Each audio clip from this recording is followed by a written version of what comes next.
Assalamualaikum warahmatullahi wabarakatuh. Alhamdulillahirabbil alamin wa bihi nasta'in ala umuri dunya wa din wa salatu wassalamu ala asyrofil anbiya'i wal mursalin wa ala alihi wa sahbihi ajma'in. Amma ba'du. Puji dan syukur marilah kita panjatkan kepada Allah Subhanahu wa taala. Shalawat serta salam semoga terlimpah curahkan kepada junjungan kita baginda Nabi besar Muhammad sallallahu alaihi wasallam. Dan serta kita selalu umatnya mudah-mudahan mendapatkan syafaat di hari akhir nanti. Amin amin ya rabbal alamin.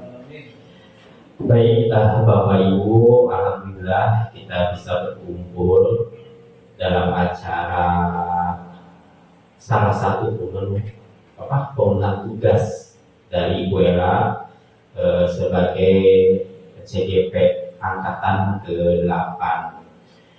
Bapak Ibu, patut kita syukuri dari sekolah kita ada yang menjadi guru penggerak, karena salah satunya adalah ada aksi nyata atau praktek baik atau ilmu-ilmu yang akan disampaikan yang didapatkan oleh guru penggerak selama pelatihan. Salah satunya di sini Ibu Ella akan menyampaikan tentang budaya positif. Nah, kita mungkin yang menjadi bagian dari perubahan akan mendapatkan masukan-masukan materi-materi yang akan disampaikan oleh Ibu Ella. Mudah-mudahan ilmu yang terus didapatkan oleh Ibu Ella bisa disampaikan kepada kita semua. Amin. Mungkin itu saja. Mudah-mudahan Bapak Ibu semuanya bisa mengikuti kegiatan ini dengan positif dan penuh dengan keseriusan. Mudah-mudahan. Amin amin ya rabbal alamin. Baik, kita lanjutkan ke acara selanjutnya, mungkin akan langsung disampaikan oleh Ibu Ella. Terima kasih. Assalamualaikum warahmatullahi wabarakatuh.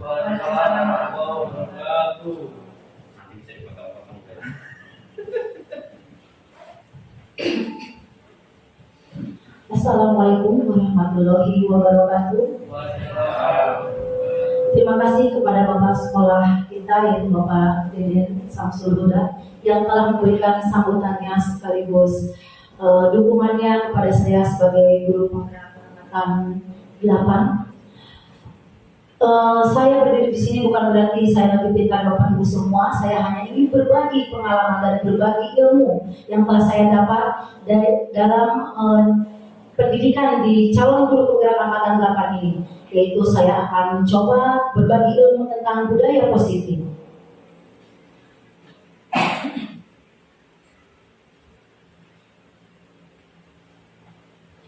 Di sini kita akan lihat dulu adanya perubahan paradigma belajar, di mana pembelajaran dirancang berdasarkan pembelajaran yang berdiferensiasi, agar murid dapat belajar sesuai kebutuhan mereka sehingga dapat terwujud profil belajar Pancasila.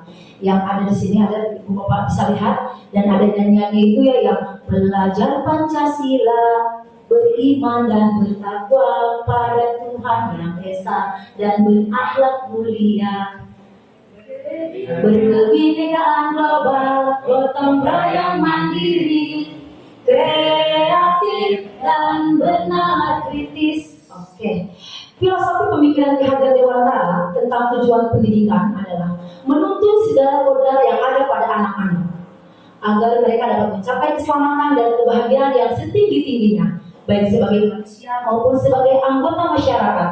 Pendidikan adalah tempat bersemayamnya benih-benih kebudayaan masyarakat. Jadi tugas kita sebetulnya Bapak Ibu bukan menuntut anak-anak untuk mendapat nilai KKM atau mencapai nilai KKM atau mendapat nilai yang tinggi, tapi kita bertugas hanya menuntut segala kodrat yang ada pada anak-anak.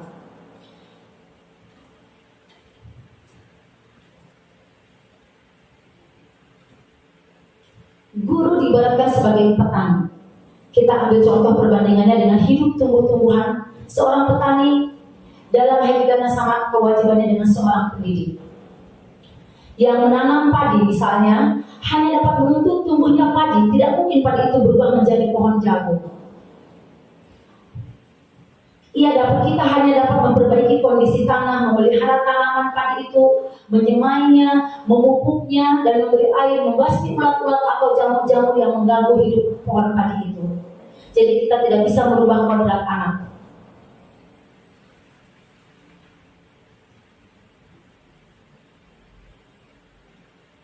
Di sini ada contoh perubahan paradigma. Anda dan teman Anda dapat melakukan kegiatan cobalah buka. Seperti ada salah satu yang menjadi si A dan satu lagi menjadi si B. Si A bertugas mengepalkan salah satu tangannya, dan si B membujuk si A untuk membuka tangannya, membuka kepala tangannya dengan berbagai cara. Boleh dengan mengeritiknya, dengan mengintimidasinya, membujuk, menghardik, memarahi, menggoda dengan berbagai macam cara. Menurut Bapak Ibu, siapa yang dapat membuka kepala tangan itu? Betul, diri sendiri. Tidak mungkin walaupun dengan berbagai macam cara, kalau kita tidak ingin membuka kepala tangan kita, tidak akan dibuka, tidak akan terbuka.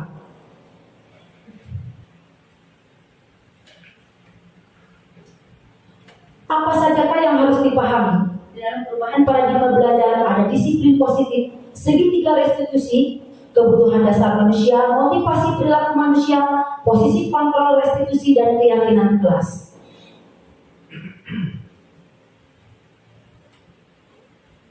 Disiplin positif dan nilai-nilai kebajikan universal. Disiplin positif di sini merupakan suatu cara penerapan disiplin tanpa kekerasan dan ancaman yang dapat praktiknya melibatkan komunikasi tentang perilaku yang efektif antara orang tua dan anak. Salah satu cara penerapan disiplin yang bertujuan untuk menumbuhkan kesadaran serta memberdayakan anak untuk melakukan sesuatu tanpa sokongan, ancaman maupun hukuman. Disiplin positif juga mengajarkan anak tanggung jawab serta rasa hormat dan berinteraksi. Maksudnya di sini, disiplin itu bukan dengan ancaman bahwa kalian jika tidak menjalankan disiplin ini kalian akan mendapatkan hukuman. Sudah tidak lagi zaman ya Bapak Ibu ya. Nanti kita bahas lagi. Lihat di sini ada 3 motivasi perilaku manusia. Dalam menjalankan disiplinnya ada 3 motivasi perilaku manusia. Yang pertama untuk menghindari ketidaknyamanan atau hukuman karena takut dihukum. Yang kedua untuk mendapat imbalan atau penghargaan karena ingin mendapat imbalan, ingin dipuji, dia menjalankan disiplinnya. Dan yang ketiga, untuk menjadi orang yang mereka inginkan dan menghargai diri sendiri dengan nilai-nilai yang mereka percaya. Ini yang paling bagus Bapak Ibu, karena ada motivasi internal dari dalam dirinya.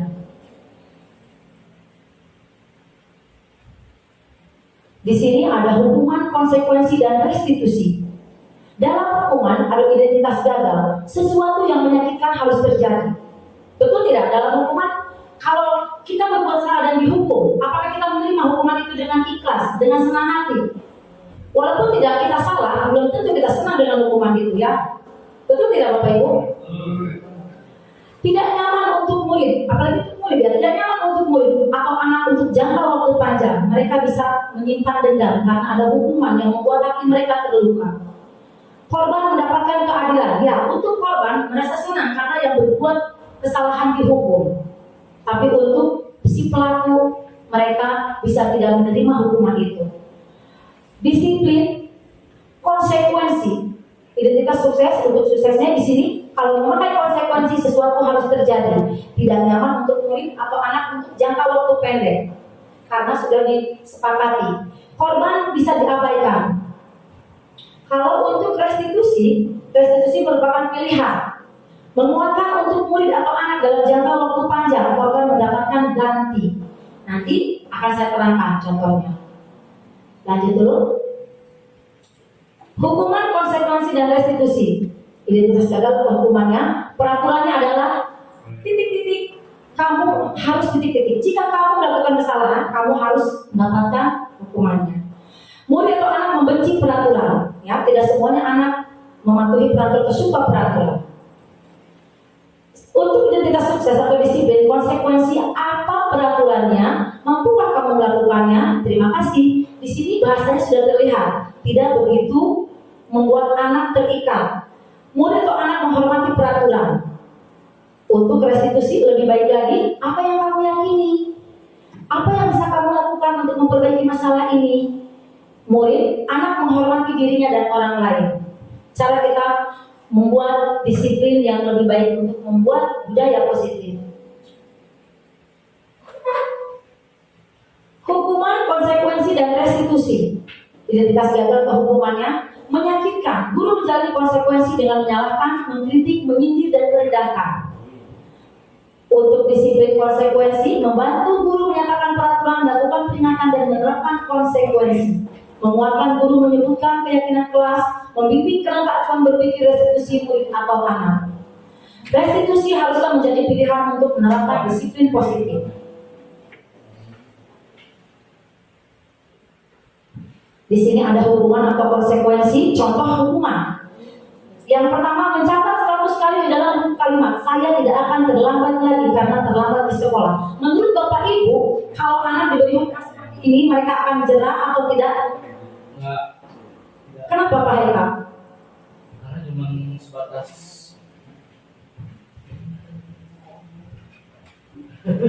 Silakan mereka. Ya, dengan anak menulis saya tidak akan terlambat lagi dengan cara seperti itu, mungkin caranya kurang efektif, Bu. Karena yang dibutuhkan itu tindakan atau tindak lanjut dari konsekuensi yang sudah dilakukan gitu. Supaya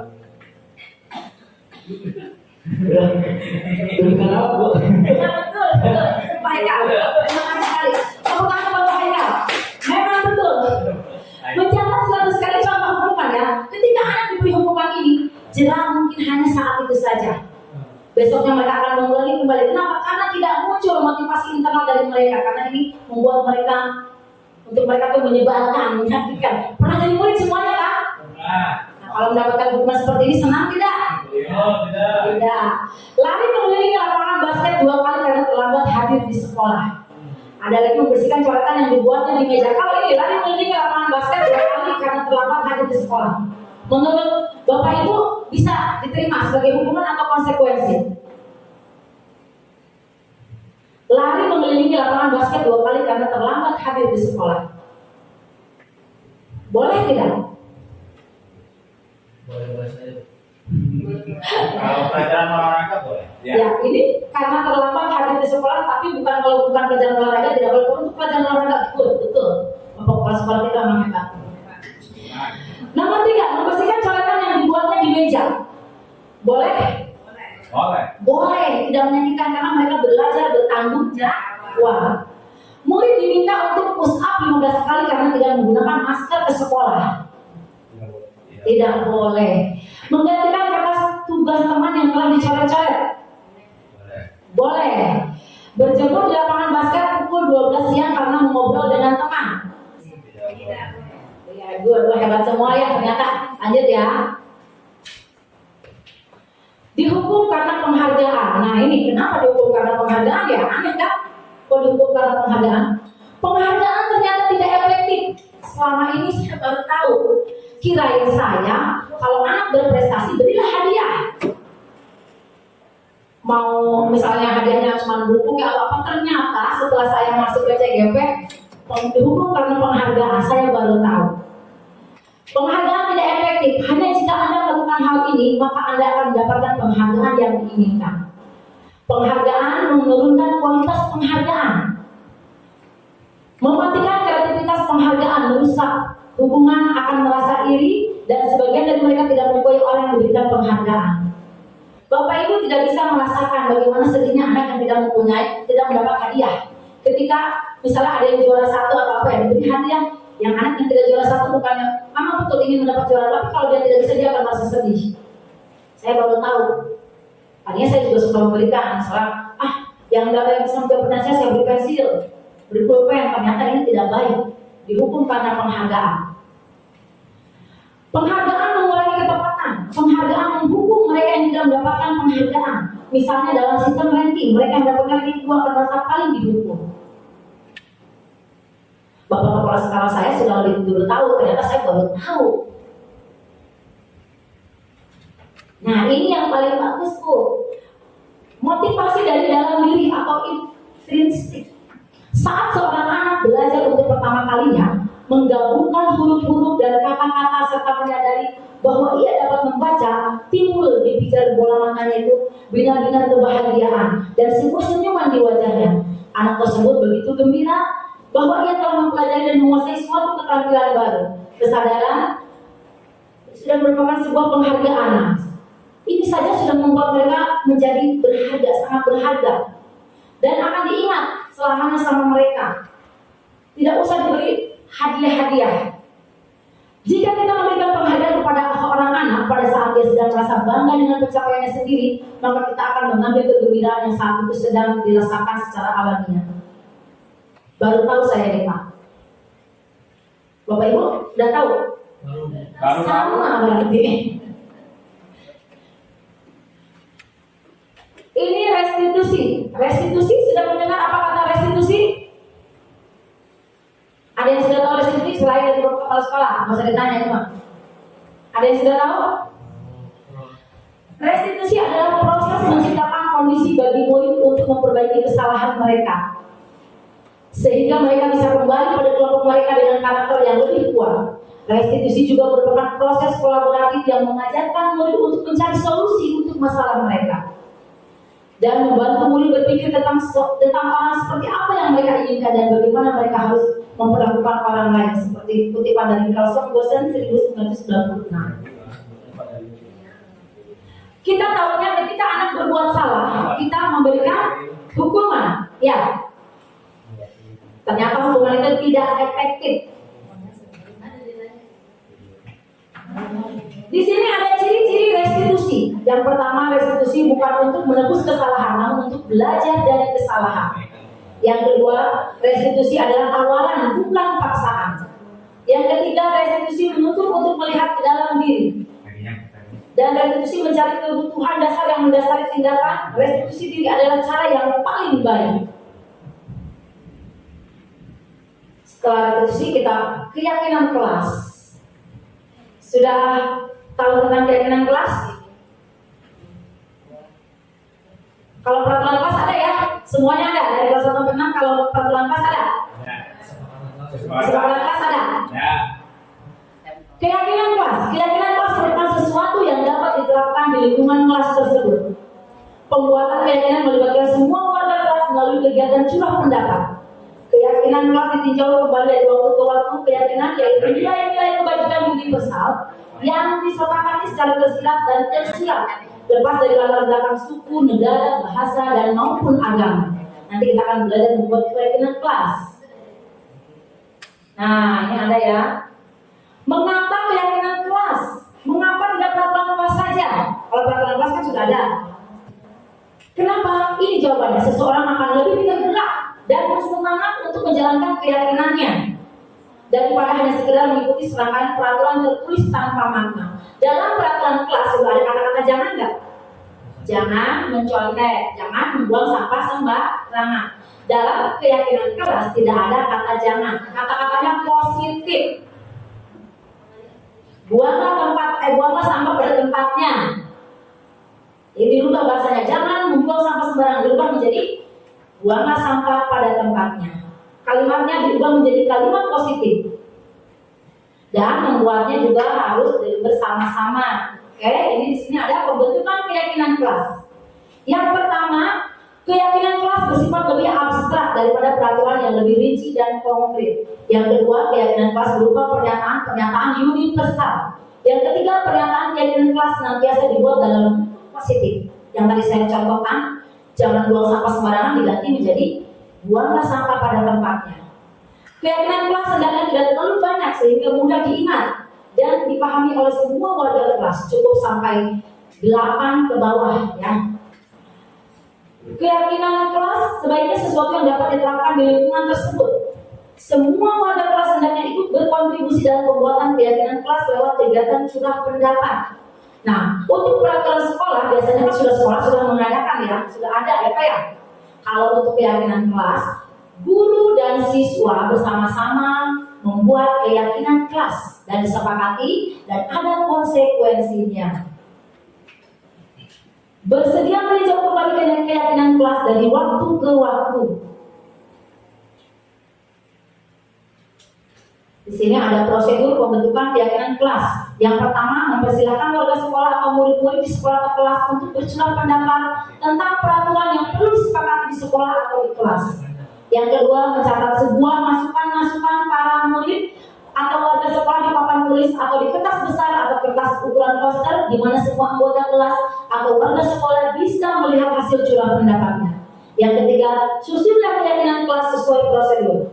Pembentukan keyakinan sekolah atau kelas, gantilah kalimat-kalimat dalam bentuk negatif menjadi positif. Contohnya di sini ada kalimat negatifnya, jangan berlari di kelas atau koridor.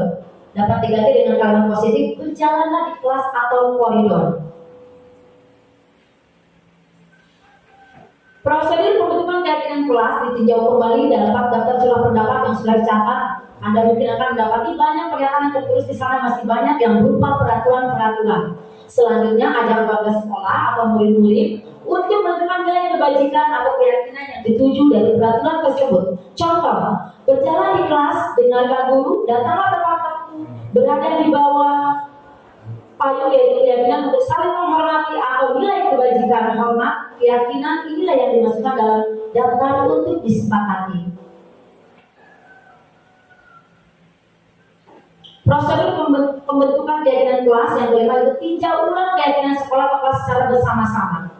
Seharusnya setelah beberapa peraturan telah disatukan menjadi beberapa keyakinan, maka jumlah butir pernyataan keyakinan akan berkurang. Sebaiknya keyakinan sekolah atau kelas tidak terlalu banyak, bisa berkisar antara 3 atau 7 prinsip keyakinan. Bisa banyak-banyak, biar gampang menghafalnya. Bila mana terlalu banyak, maka warga kelas akan sulit mengingatnya dan akibatnya sulit untuk dijalankan. Prosedur pembentukan keyakinan kelas. Setelah keyakinan sekolah atau kelas selesai dibuat, maka semua warga kelas dipersilakan meninjau ulang dan menyetujuinya dengan menandatangani keyakinan sekolah atau keyakinan kelas, termasuk guru dan semua warga atau murid. Yang kedua, keyakinan sekolah kelas selanjutnya bisa diletakkan di kelas ini di tempat yang mudah semua warga sekolah untuk melihatnya. Nah, di sini ada 5 kebutuhan dasar manusia. Mungkin sudah hafal semuanya, 5 kebutuhan dasar manusia. Yang pertama, kebutuhan bertahan hidup atau survival. Yang kedua, cinta kasih sayang. Betul, butuh cinta dan kasih sayang? Betul. Ya. Yang ketiga, kebebasan. Yang keempat, kesenangan dan kekuasaan. Inilah 5 kebutuhan dasar manusia. Oh, yang kurang cinta dan kasih sayang. Di sini ada 5 posisi kontrol guru. Nah, ini yang harus kita ingat. Lihat, 5 posisi kontrol kita sebagai seorang guru. Yang pertama, pembuat penghukum, fisik atau verbal. Pembuat merasa bersalah. Teman, pemantau, manajer. Kira-kira Bapak Ibu sudah ada di posisi yang mana ya? Kita lihat dulu apa nih yang penghukum, apa nih yang pembuat merasa bersalah. Oke, next kita lihat. Dan nanti renungkan sudah sampai di posisi yang mana. Yang pertama, penghukum. Patuhi aturan saya atau awas. Nah, sekarang berkata begitu tidak? Kamu selalu saja salah. Pasti selalu yang terakhir selesai. Guru seperti ini senantiasa percaya hanya ada satu cara agar pembelajaran bisa tercapai. Pernah di posisi ini? Sering. Betul. Saya juga iya. Pembuat merasa bersalah, guru akan bersuara lembut, tidak marah-marah, lembut, tapi lihat bahasanya. Ibu sangat kecewa sekali dengan kamu. Berapa kali Bapak harus memberitahu kamu ya? Gimana coba kalau orang tua kamu tahu berbuat begini? Di posisi ini murid akan memiliki penilaian diri yang buruk tentang diri mereka. Murid merasa tidak berharga dan telah mengecewakan orang-orang yang disayanginya. Maksud kita baik ya, tapi ternyata ada di posisi membuat merasa bersalah itu kurang baik. Saya juga baru tahu sama. Pernah mengalami di posisi ini? Nah, Ya, lanjut. Di sini ada posisi teman. Posisi teman. Tidak akan menyakiti murid, mengontrol murid melalui persuasi, menggunakan hubungan baik dan humor. Saya sering di posisi ini juga. Ayo bantulah demi Bapak ya. Ayo ingat tidak bantuan Bapak selama ini. Ya sudah, kali ini tidak apa-apa, nanti Ibu bantu bereskan. Hal lain yang mungkin timbul adalah murid hanya akan berpindah untuk guru tertentu. Jadi ketika kita menjadi posisi sebagai teman, ternyata murid hanya akan nurut sama yang gurunya yang posisi kontrol sebagai teman. Dia tidak akan nurut sama guru yang lain. Ya. Tapi dia nama pengecualian ya kan ABK. Untuk benar-benar tidak untuk guru lainnya, murid akan tergantung pada guru tersebut. Jadi maunya misalnya udahlah dari posisi teman sama anak murid kelas 6. Nah, anak murid kelas 6 ini tidak akan nurut sama muridnya, guru yang lainnya. Maunya kedua terus karena ada posisi kontrol saya dan posisi teman. Ternyata ini juga salah, dan saya ini the best, bagus, salah. Posisi yang keempat adalah pemantau. Wah, keren bahasanya ya, posisi pemantau. Bertanggung jawab atas perilaku orang-orang yang diawasi berdasarkan peraturan konsekuensi. Peraturannya apa? Apa yang telah kamu lakukan? Sanksi atau konsekuensinya apa? Seorang pemantau sangat mengandalkan perhitungan, catatan, data yang dapat digunakan sebagai bukti atas perilaku seseorang. Ini juga ternyata masih kurang baik. Dan inilah yang terbaik, posisi guru sebagai manajer. Hebat ya kita jadi manajer. Kan manajer perusahaan ya, maaf kan? Ya, coba dilihat dulu nih, manajer itu posisinya apa? Seorang manajer telah memiliki keterampilan di posisi teman maupun pemantau. Ternyata manajer gabungan dari posisi teman dan pemantau. Apa yang kita yakini? Kembali ke keyakinan kelas. Apakah kamu meyakininya? Jika kamu meyakininya, apakah kamu bersedia memperbaikinya? Jika kamu memperbaiki ini, hal ini menunjukkan apa tentang dirimu? Ini yang paling bagus, posisi manajer. Di mana ketika anak mendapatkan masalah, anak akan memperbaiki masalahnya dengan solusinya dari diri dia sendiri. Keunggulan posisi manajer, inilah keunggulan posisi manajer. Guru berbuat sesuatu bersama dengan murid. Ya, kalau manajer mempersilahkan murid mempertanggungjawabkan perilakunya, mendukung murid agar dapat menemukan solusi atas permasalahannya sendiri. Tugas seorang manajer bukan untuk mengatur perilaku seseorang. Kita membimbing murid untuk dapat mengatur dirinya. Seorang manajer bukan memisahkan murid dari kelompoknya, tapi mengembalikan murid tersebut ke kelompoknya dengan lebih baik dan kuat. Mudah-mudahan kita sudah sampai kepada posisi manajer. Semangat semuanya ya. Oke. Ini di sini ada segitiga restitusi, di mana validasi tindakan yang salah, menstabilkan identitas dan menanyakan keyakinan. Keyakinan kelas apa yang telah kita sepakati? Kamu tentu punya alasan untuk mengapa melakukan itu. Adakah cara yang lebih efektif untuk mendapatkan apa yang kamu butuhkan? Kamu ingin menjadi apa yang seperti apa? Oke, di sini saya akan memperlihatkan video tentang pembuatan keyakinan kelas.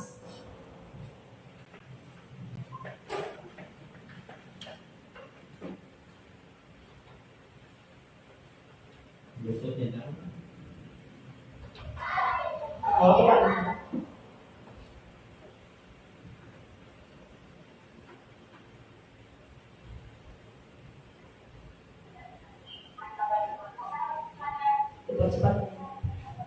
Saya lihat.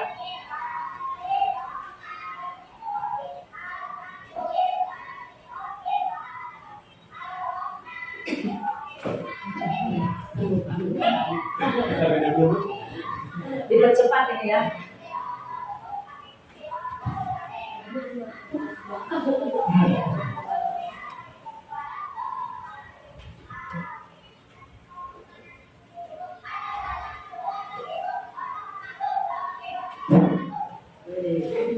Kebetulan ini aksesnya dari jauh sepertinya ya, sekolah jauh.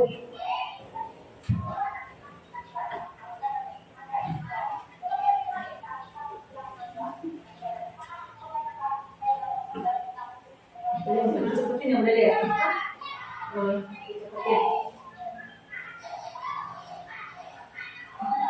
Videonya cepetin.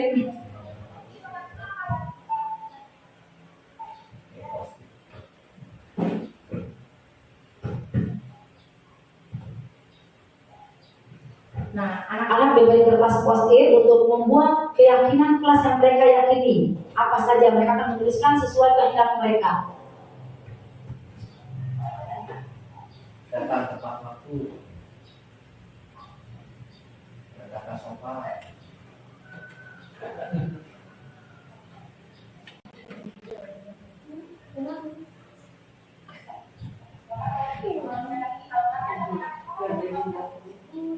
Nah, yang sudah boleh ditambahkan di pojok sana di keyakinan kelasnya di papannya.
Sengaja sama saya biar diikat.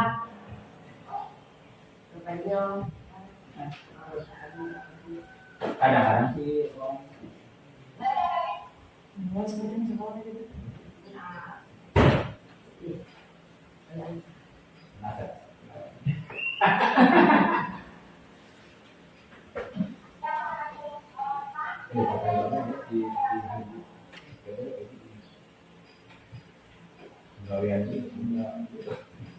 Setelah semuanya selesai dan ibu bapak ibu atau bapak guru bisa mensortir yang kata-katanya sama, mengelompokkannya.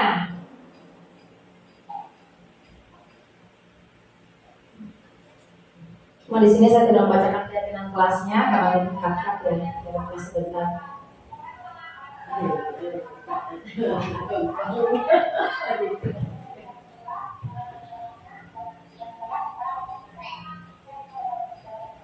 Nah, anak-anak diharuskan menandatangani hasil kesepakatan kelas yang telah disepakati supaya mereka bertanggung jawab dan ingat mereka telah menyepakati bersama keyakinan kelasnya.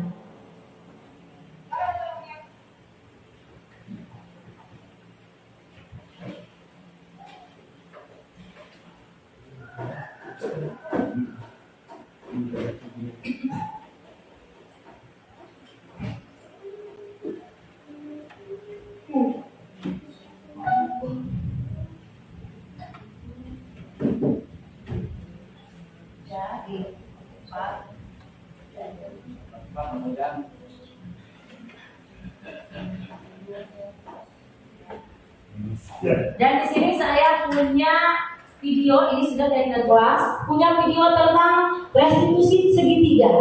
Ini di sini contohnya, ini ada ya. Ada sekelompok anak yang pulang berolahraga. Nah,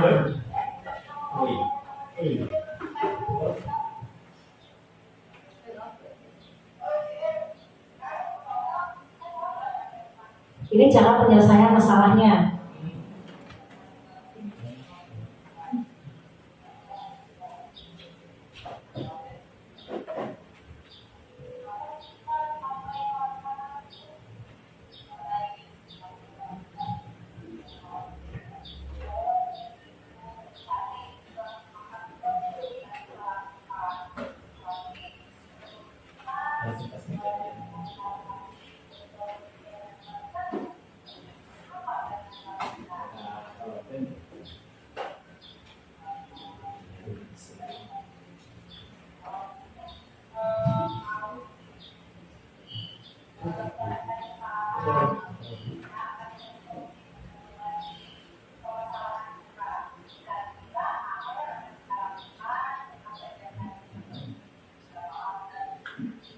Nah, di sini anak itu memecahkan masalah sendiri, bukan kita mencari bersalah, tidak.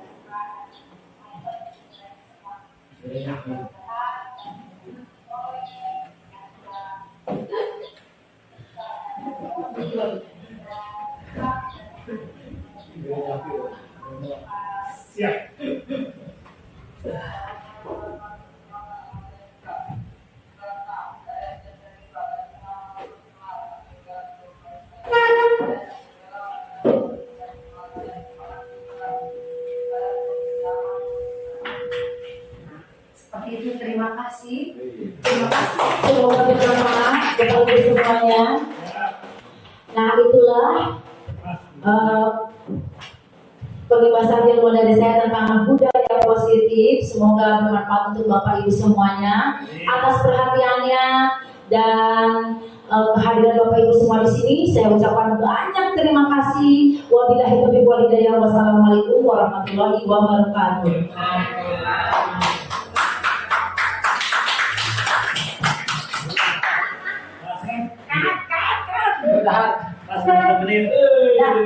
Assalamualaikum warahmatullahi wabarakatuh. Terima kasih kepada Bu Ella yang sudah melaksanakan aksi nyata tentang disiplin positif atau budaya positif. Itu sangat berguna sekali terutama kepada guru-guru yang lain untuk melaksanakan budaya positif di kelas.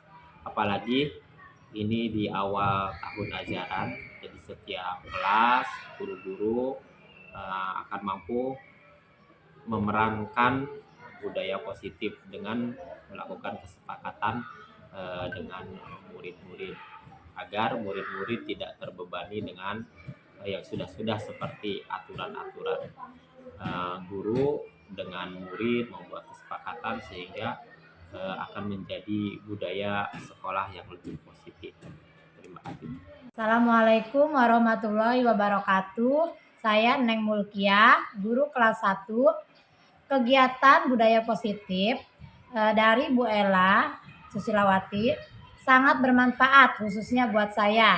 Selain itu, budaya positif tersebut menumbuhkan sikap disiplin dan kesadaran kepada anak tanpa ada paksaan dari siapapun, dengan membuat keyakinan kelas yang dibuat secara bersama-sama.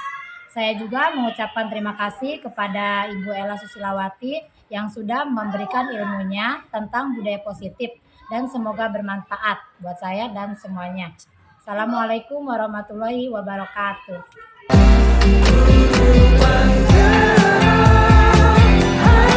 Selamat pagi anak-anak. Pagi, Bu.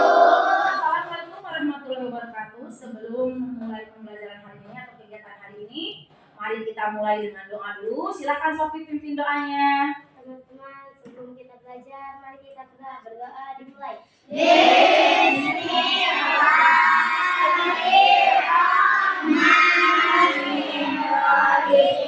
Alhamdulillahirabbil alamin.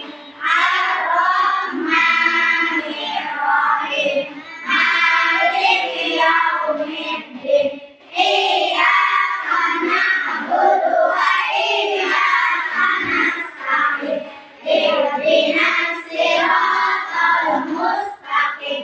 Siratal ladzina an'amta 'alaihim ghairil maghdubi 'alaihim waladdallin. Amin. Memberi salam kepada ibu guru. Assalamualaikum warahmatullahi wabarakatuh. Waalaikumsalam warahmatullahi wabarakatuh. Coba dilihat kanan kirinya, siapa yang hari ini tidak hadir? Septi kemana Septi? Ada lagi? Nurul kemana Sep? Sakit juga ya. Alhamdulillah kita diberi nikmat sehat. Seperti janji ibu kemarin, kita akan membuat keyakinan kelas, di mana ibu dan kalian sepakat untuk membuat keyakinan kelas supaya kita termotivasi dalam diri kita untuk membuat budaya positif buat kita semua. Siap semuanya anak-anak? Siap. Are you ready? Ready. Tepuk semangat, tepuk semangat.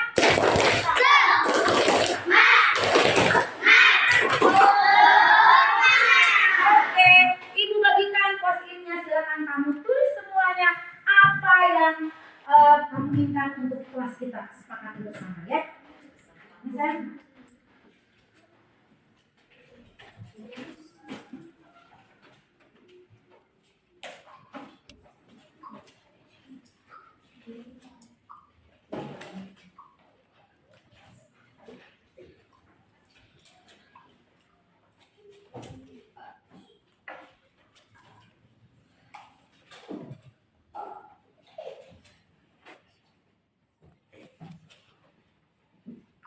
Ini Mas Nah.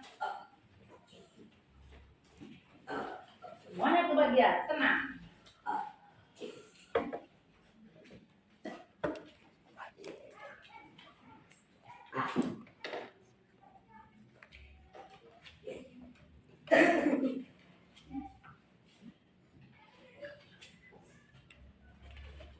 Meli.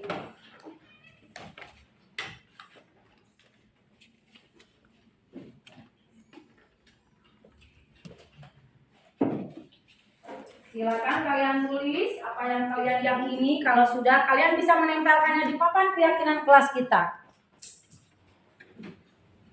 Ada yang sudah, silakan. Dari kelompok sini, silakan ditempel. Silakan sayang ditempel. Silakan ditempel.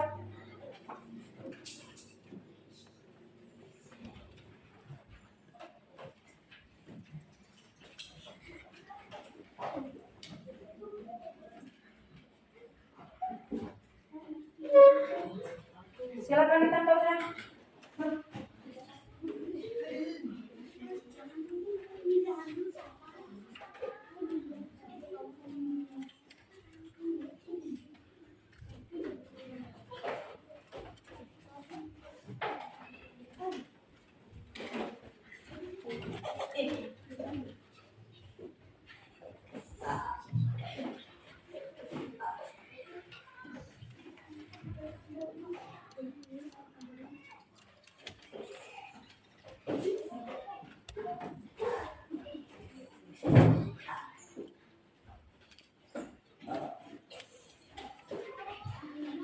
Biar ibu bantu.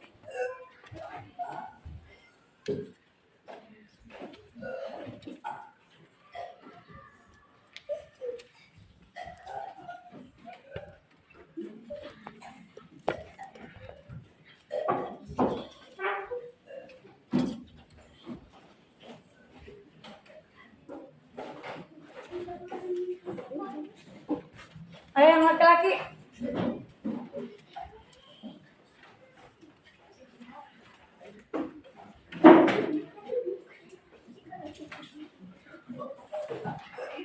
Yang laki-laki silakan tempelkan satu persatu.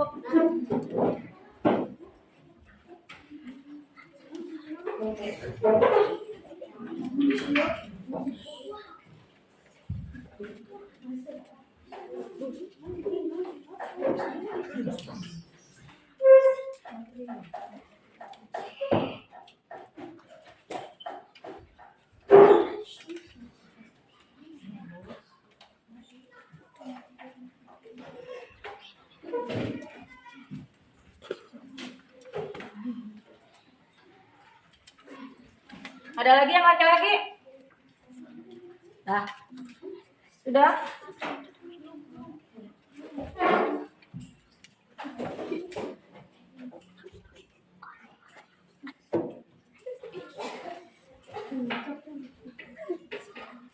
Sudah? Kalau sudah, kalian bisa duduk di tempat duduk masing-masing.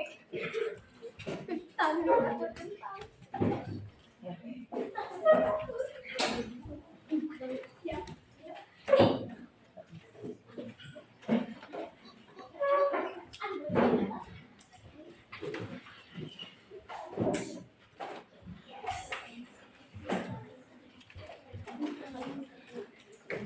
Sudah kalian tempelkan semua keyakinan kelas kalian, ibu akan menyortirnya. Yang sama akan ibu simpan, dan yang kita yakini bersama akan ibu tempelkan kembali di sana.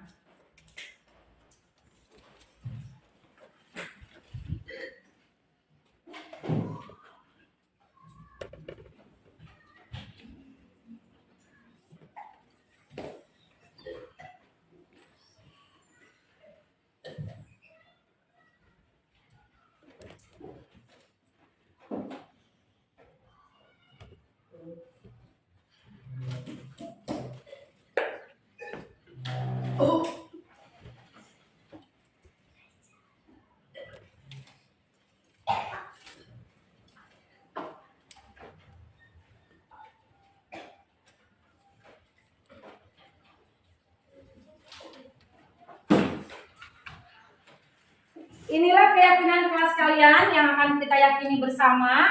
Setelah kita menyepakati bersama, kalian harus menjalankannya dengan hati yang ikhlas. Kan kita sudah sepakat semua. Sepakat semuanya? Sepakat. Oke, setelah keyakinan kelasnya kita buat, kalian harus menjalankannya sesuai dengan keyakinan kalian. Sekarang waktunya penandatanganan keyakinan kelas yang kalian buat bersama dengan ibu. Dari kelompok sini dulu ya, silakan tanda tangani. Ini sayang nomornya.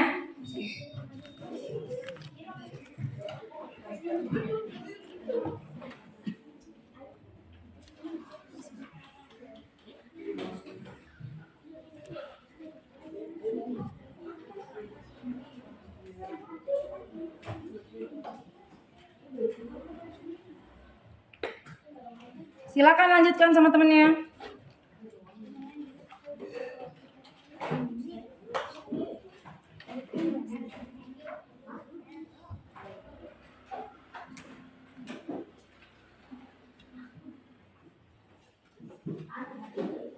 Lanjut, Sas.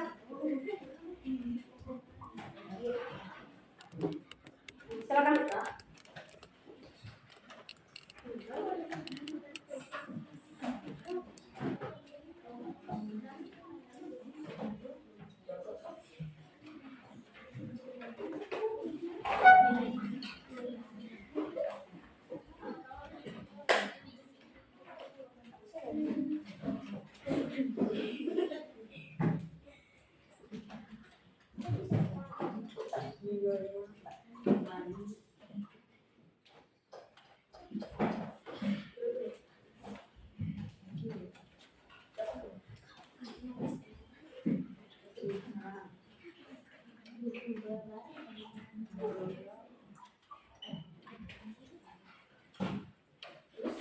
Terus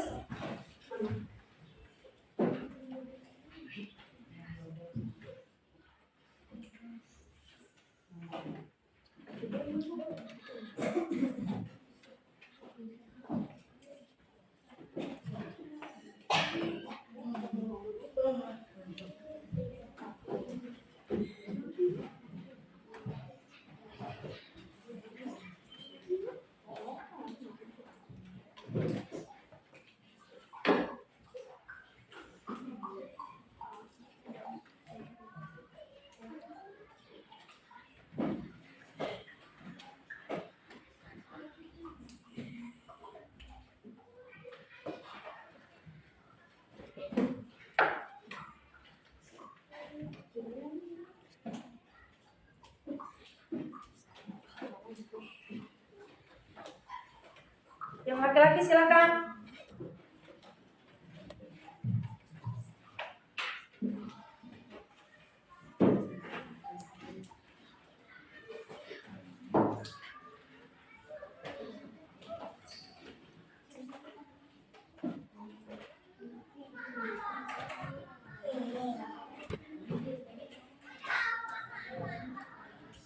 Indonesia, anak yang bahagia, semangat sekolah, untuk gapai citanya. Warahmatullahi wabarakatuh. Perkenalkan nama saya Taski dari kelas 6. Warahmatullahi wabarakatuh. Perkenalkan nama saya Reja dari kelas 6. Wabarakatuh, nama saya Nahla dari kelas 6. Assalamualaikum warahmatullahi wabarakatuh. Perkenalkan nama saya Sofi dari kelas 6. Indonesia, anak Senang. Senang. Senang sekali. bahagia, semangat sekolah, Penting. Penting. sekali, untuk gapai citanya. Menghargai diri sendiri. Kita lebih saling menghormati. Supaya lebih disiplin. Berdisiplin. Sama-sama kita bantu mereka. Tasya, kamu kenapa bawa sampah sembarangan? Kan udah biar jadi aku buru-buru. Tasya tahu nggak kenapa ibu panggil ke sini? Tahu. Kenapa? Karena melanggar aturan. membuang sampah sembarangan. Tentu Tasya ada alasan yang melakukan itu semua. Kenapa Tasya? Karena buru-buru masuk kelas. Oh, seperti itu.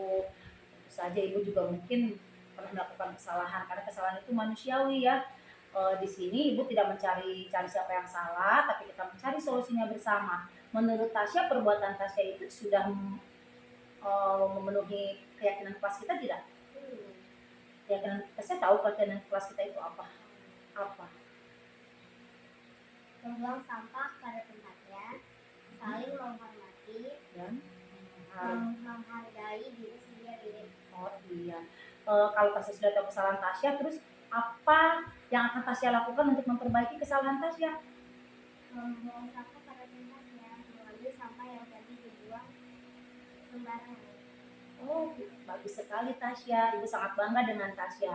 Mudah-mudahan Tasya tidak mengulangi kembali dan Tasya menjadi anak yang hebat dan anak yang mandiri dan taat akan tata tertib yang ada di sekolah, dan Tasya menjadi anak yang berguna bagi nusa dan bangsa. Terima kasih Tasya.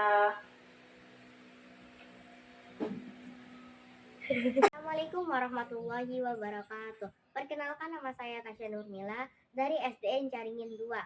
Saya dipanggil Bu Ella karena saya melanggar aturan, yaitu membuang sampah sembarangan. Saya tidak dimarahi sama Bu Ella, tetapi saya dengan Bu Ella mencari solusi. Terima kasih Bu Ella, saya tidak akan mengulangi itu lagi. Wassalamualaikum warahmatullahi wabarakatuh. Dioper. Woi, Jedel. Udah senang orang panggil nama dia aja dia. Kan nama dia Dika. Woi, Jedel. Dika tahu nggak kenapa ibu panggil ke sini? Tahu. Kenapa? Karena Dika telah membuat kesalahan. Apa kesalahan Dika? Merobek baju Yudis. Kenapa Dika sampai melakukan hal itu? Karena Yudis memanggil nama saya dengan nama orang tua saya. Oh, seperti itu. Tentu saja ibu juga akan berbuat seperti yang Dika lakukan. Tapi menurut Dika, perbuatan yang telah Dika lakukan itu sudah memenuhi keyakinan kelas kita tidak? Tidak. Apa keyakinan kelas kita? Saling menghormati dan menghargai diri sendiri. Oh iya. Kalau begitu ibu di sini tidak mencari kesalahan, tapi kita akan mencari solusi untuk memperbaiki permasalahan Dika. Kira-kira apa yang akan Dika lakukan setelah kejadian ini? Meminta maaf dan menjadi berdiri. Oh, bagus sekali. Ibu sangat senang dengan pengakuan Dika dan usaha Dika untuk memperbaiki semua ini. Mudah-mudahan Dika menjadi anak yang soleh dan tidak cepat bisa mengendalikan emosi, dan Dika menjadi anak yang berguna bagi nusa dan bangsa. Terima kasih Dika. Assalamualaikum warahmatullahi wabarakatuh. Perkenalkan, nama saya Dika di kelas 6 dari SDN Caringin 2. Tadi saya melakukan kesalahan, tapi Ibu Ella tidak memarahi saya. Saya dan Ibu Ella mencari solusi dari masalah saya. Terima kasih Ibu Ella. Saya berjanji tidak akan mengulanginya.